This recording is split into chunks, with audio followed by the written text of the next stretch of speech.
They burned the books that spoke too clearly. They hid the words that reminded humanity where it came from. For 2,000 years, mankind believed it was rising, in knowledge, in power, in understanding. But something else was happening. Faith was thinning, silence was growing, and the memory of God was fading. Long before temples, before kings, before written law, there was a moment never fully told.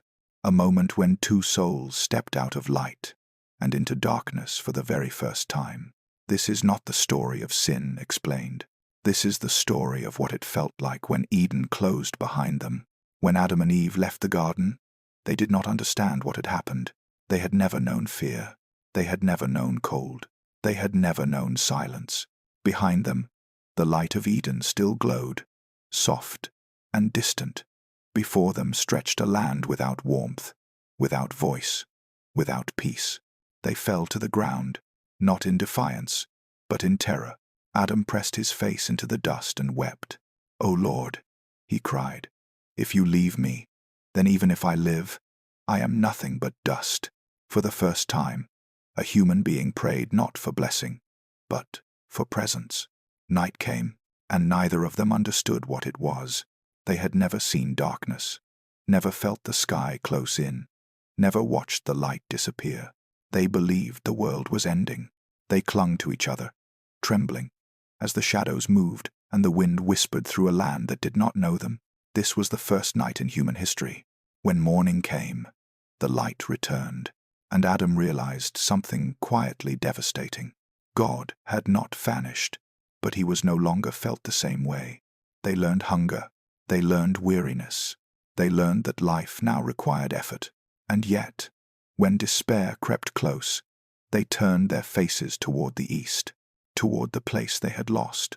They prayed not to return, only to be remembered. And the Lord answered them, not with thunder, not with fire, but with promise.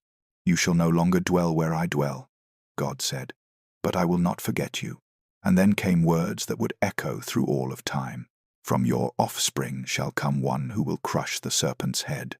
This was the first promise of redemption, spoken not in triumph, but in mercy. Adam and Eve lived. They worked the earth. They learned to endure. But something had changed forever. They remembered the voice they once heard without fear. They remembered the light that needed no sun. And in that remembering, sorrow lived beside hope. Faith was born here, not in paradise, but in exile, not in certainty, but in longing. They were fallen, but they were not abandoned. These words were not removed because they were false.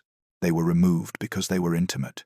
They revealed a God who still spoke, a God who still promised, a God who did not turn away, even when mankind had turned first.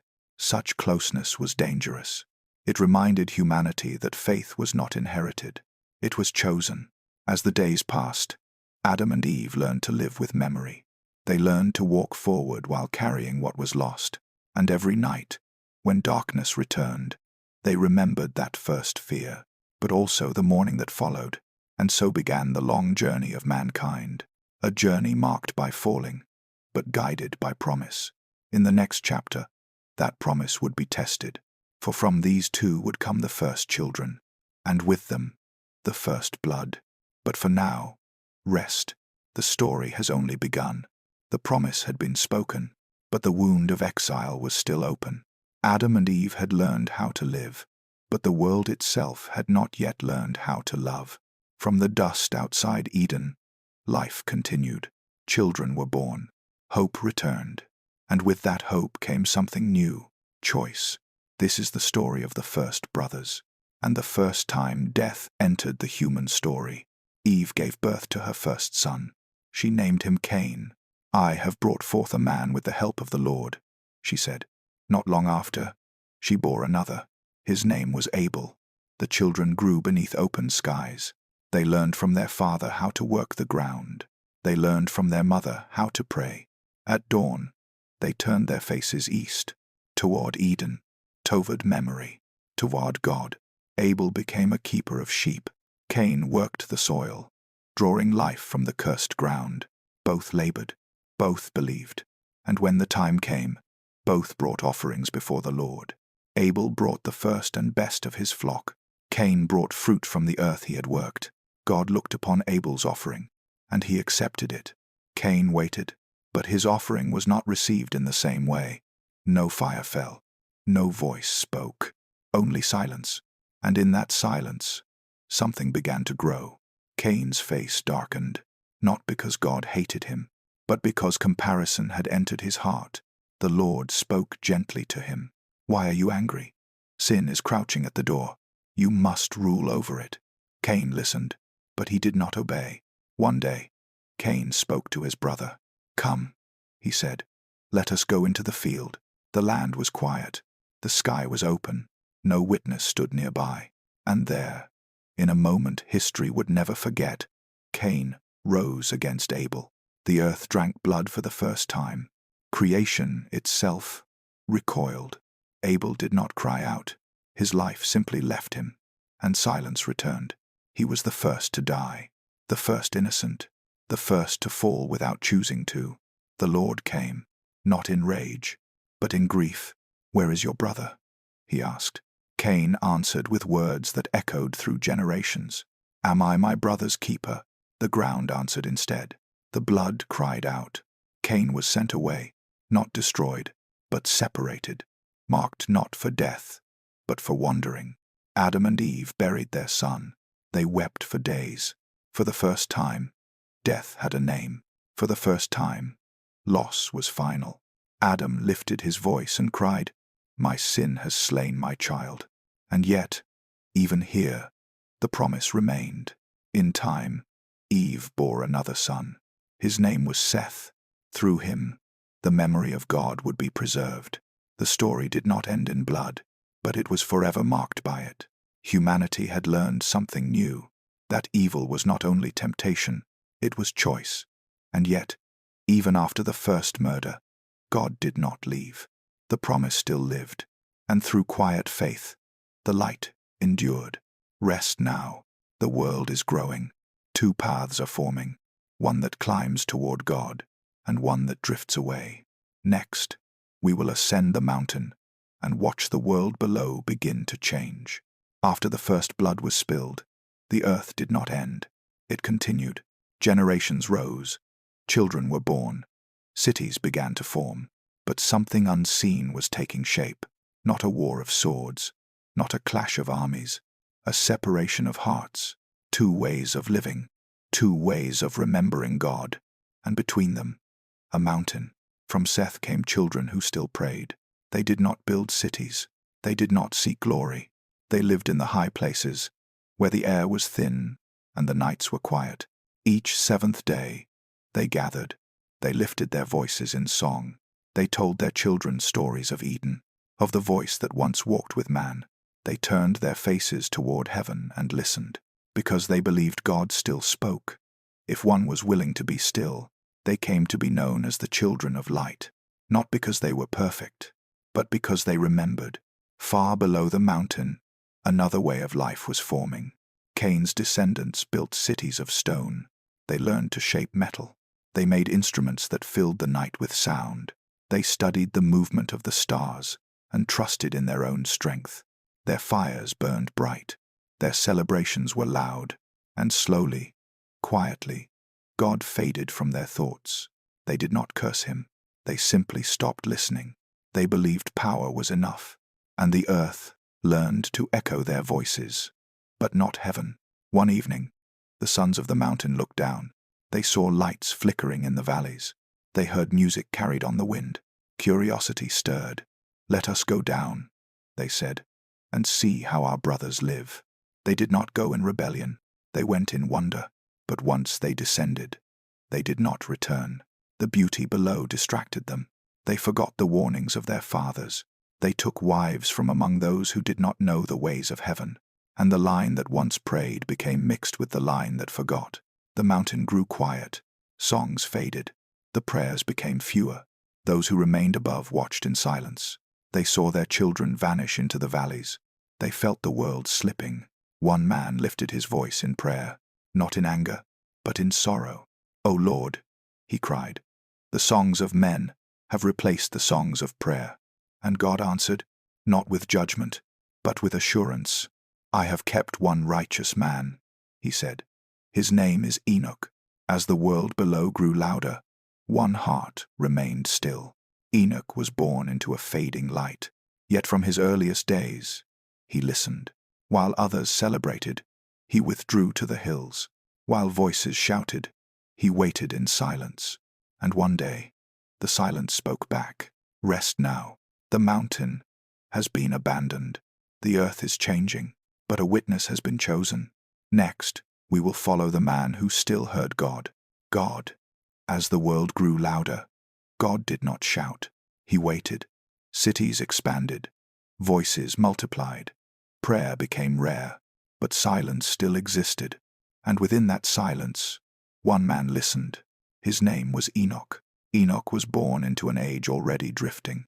The mountain was nearly empty. The valleys were full. Music echoed where prayer once lived.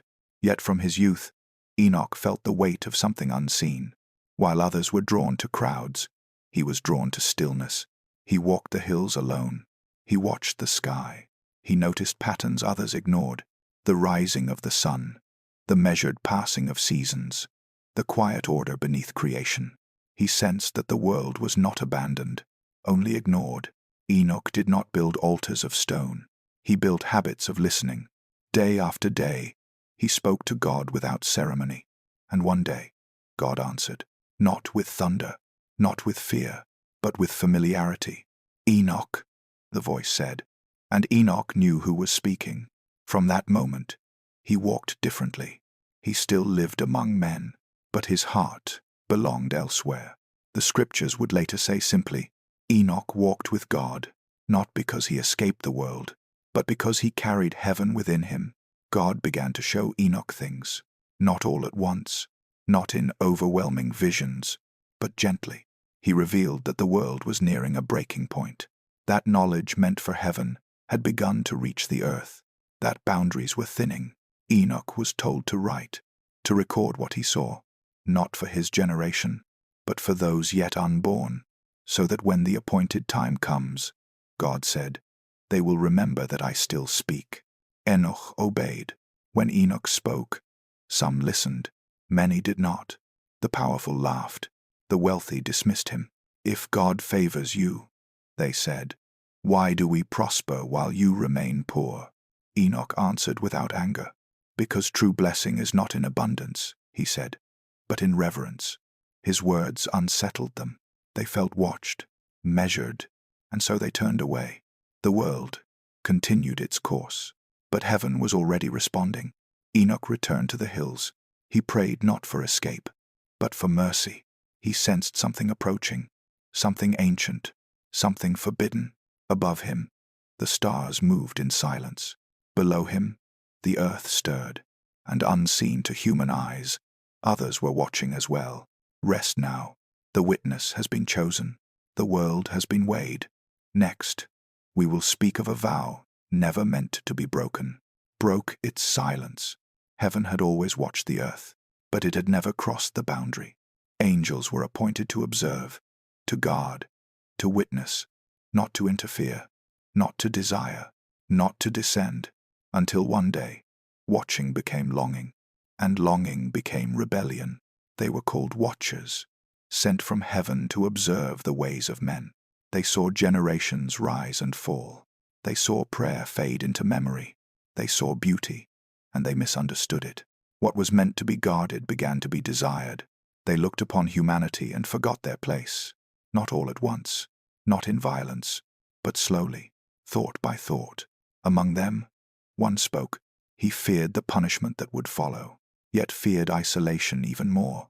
If I descend alone, he said, I will bear the judgment alone. So they made a vow together, not in heaven, but upon a mountain whose name would forever remember their choice. They swore an oath to abandon their station, to cross the boundary, to descend together, whatever the cost. And heaven fell silent. They came down quietly. No thunder marked their arrival.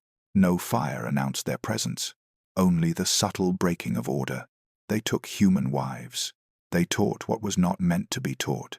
secrets of metal and weaponry, signs in the stars, words that shaped reality itself, knowledge that once belonged to heaven, now rested in human hands. And the earth began to change.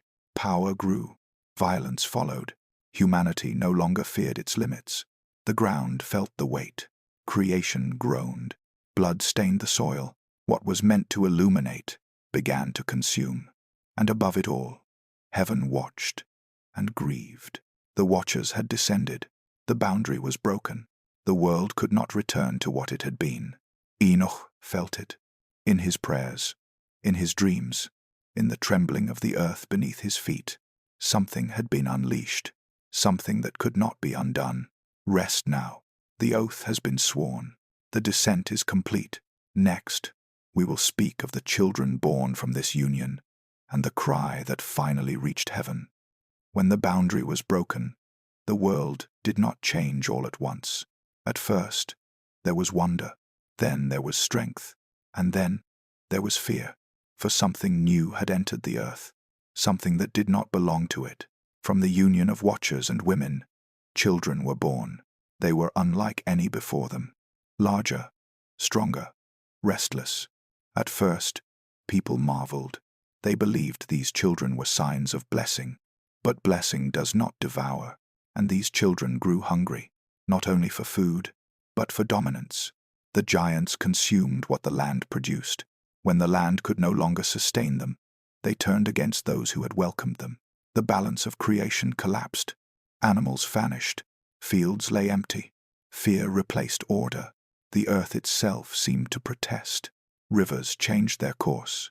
The ground trembled beneath unbearable weight, and humanity cried out, not knowing where to turn. Above the world, heaven listened. 4 angels looked down and saw the suffering. They saw blood soaking into soil that once knew peace. They saw creation unraveling, and they spoke together before God. Lord of all, they said, the earth is ruined by what was never meant to exist. Their words were not accusations. They were grief. God answered, not in haste, not in anger, but in justice. The watchers would be bound. Their children would not endure. The corruption would not continue forever. Instructions were given. Boundaries would be restored. The earth would be cleansed. And one man would be warned. His name was Noah. The decision was made, but time still remained. The world continued to turn. People married. They celebrated. They ignored the signs. Yet beneath their feet, the earth waited. And somewhere in the hills, Enoch wrote. He recorded what he had seen, what he had heard, what was coming. Rest now. The cry has been heard. Judgment has been spoken. Next, we will follow the words of the witness, and the warning meant to save what could still be saved. The world did not know judgment had already been spoken. Life continued as it always had. Fields were planted. Fires were lit. Songs drifted through the night. But above the noise of the earth, a warning had been given, and one man had been chosen to carry it. Enoch was called the scribe of righteousness, not because he ruled, not because he commanded, but because he listened and wrote. He was shown what others could not bear to see, the binding of the watchers, the fate of their children, the unraveling of a world that had crossed too many boundaries. And Enoch understood something deeply unsettling. Judgment was not revenge, it was restoration. Enoch returned to the people. He spoke softly. He warned without threat. The earth is weary, he said. Blood cries from the ground. The Lord has seen it. Some listened in silence. Most laughed. They were prosperous, secure, certain nothing could disturb their lives. If destruction is coming, they said, why does the sun still rise? Enoch did not argue. He had seen beyond the sun. The watchers came to Enoch, bound in despair.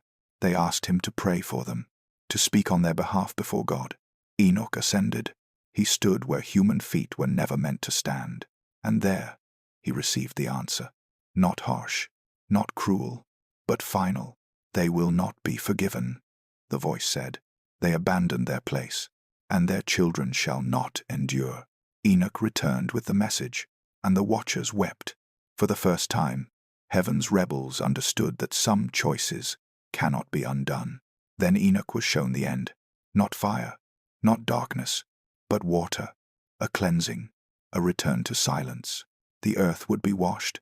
Only one family would remain. Noah, a man who still listened, a man who still feared God. Enoch wrote everything, so that no one could say they were not warned. When Enoch finished his writing, his work was complete. The message had been delivered, the warning recorded, and then, quietly, God took him. He did not die. He simply walked beyond the veil, leaving his words behind. The world continued unaware, but the rain was already waiting. Rest now. The witness has departed. The ark will soon be built. Next, we will step into heaven itself and see what Enoch saw beyond the earth. History does not move by accident. Days do not drift aimlessly into nights. Even silence has order.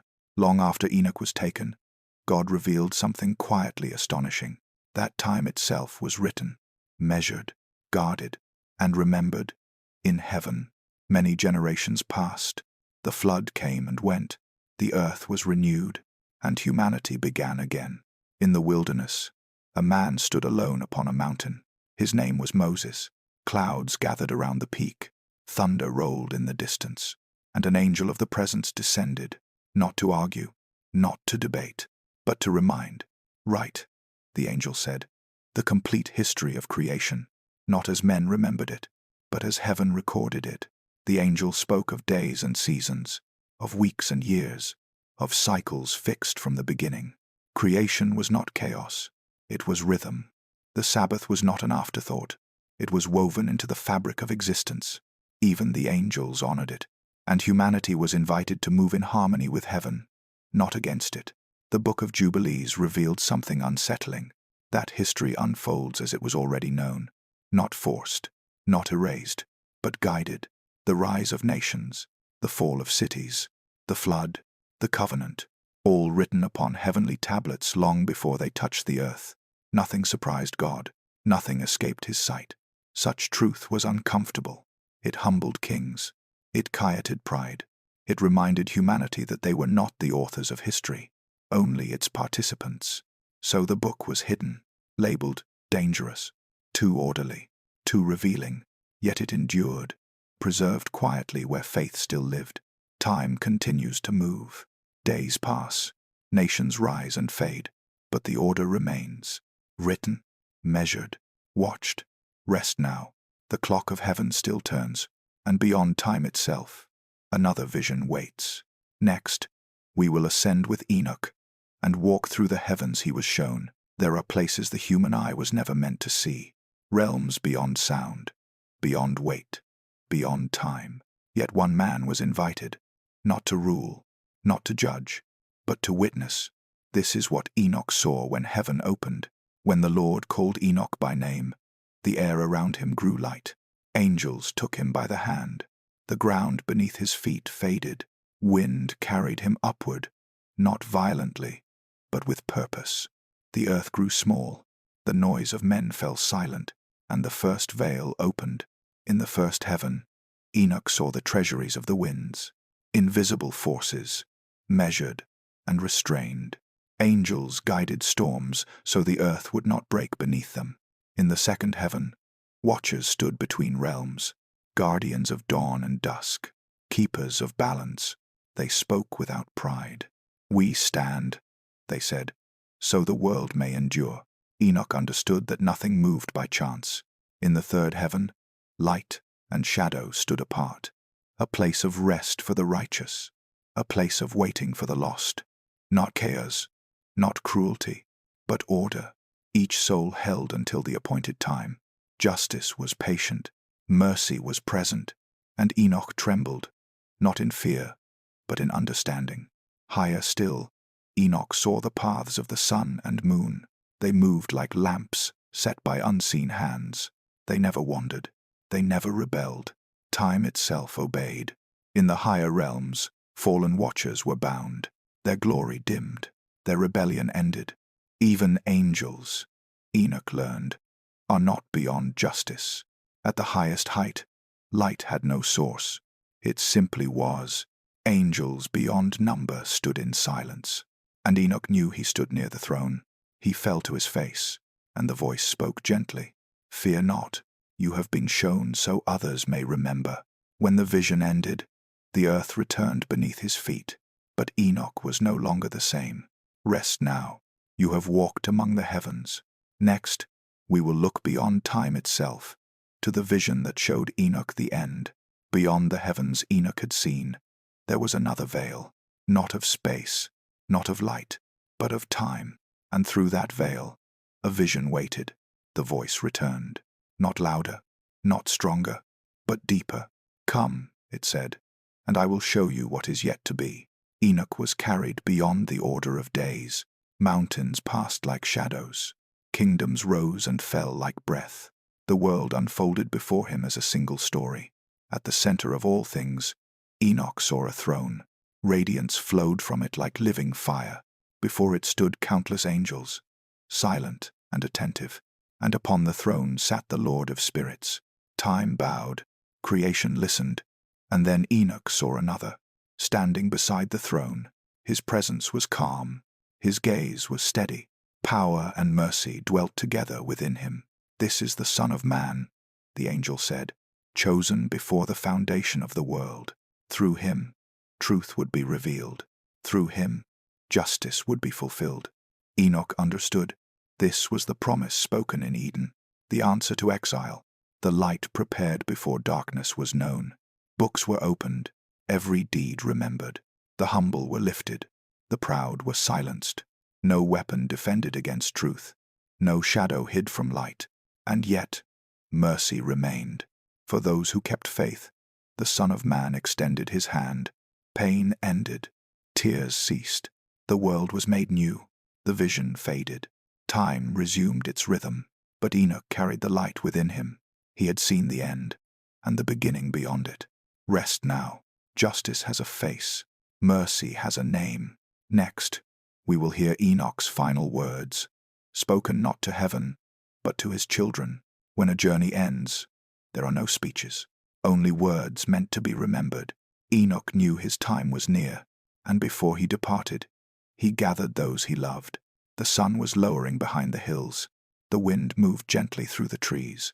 Enoch sat among his children and his children's children. There was no urgency in his voice, only peace. "My children," he said, "listen carefully. I have seen what lies beyond the world.